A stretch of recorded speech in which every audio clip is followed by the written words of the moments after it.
Bangladesh garment manufacturers and exporters association BGME এর 2025-2027 মেয়াদের নির্বাচন আগামী 31 মে অনুষ্ঠিত হবে। এই নির্বাচনে দুটি প্রধান প্যানেল সম্মিলিত পরিষদ ও ফোরাম প্রতিদ্বন্দ্বিতা করছে।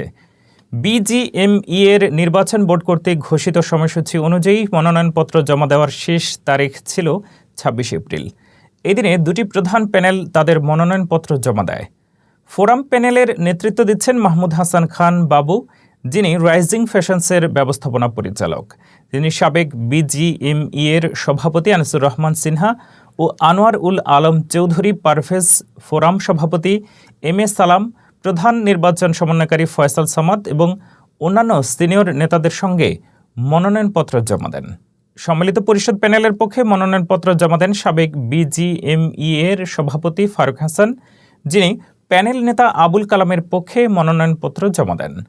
ডক্টর রশিদ আহমেদ হোসাইনি নির্বাচনে ফোরাম প্যানেলের সাধারণ সম্পাদক হিসেবে দায়িত্ব পালন করছেন। তিনি 2024 সালের নভেম্বরে ফোরাম প্যানেলের পক্ষ থেকে আনুষ্ঠানিকভাবে এই পদে ঘোষণা পান। এই ঘোষণার সময় ফোরাম প্যানেলের সভাপতি আব্দুস সালাম ও সাবেক বিজিএমই এর সভাপতি রুবানা হক ও আনোয়ারুল আলম চৌধুরী পারভেজ উপস্থিত ছিলেন। যদিও ডক্টর হোসাইনি সরাসরি পরিচালক পদে প্রতিদ্বন্দ্বিতা করছেন কিনা তা স্পষ্টভাবে উল্লেখ করা হয়নি, তবে সাধারণ সম্পাদক হিসেবে তাঁর ভূমিকা ফোরাম প্যানেলের নির্বাচনী কার্যক্রমে গুরুত্বপূর্ণ।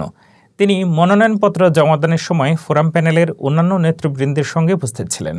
যারা বিভিন্ন মতাবলম্বী হয়ে এই ট্রেডের স্বার্থ না দেখে দলীয় স্বার্থ দেখেছেন, এই ইলেকশনের মাধ্যমে সেটা ভেঙে আমরা সত্যিকার মালিকদের একটি বিজিএমই আমরা উপহার দিতে পারবো বলে আমি বিশ্বাস করি।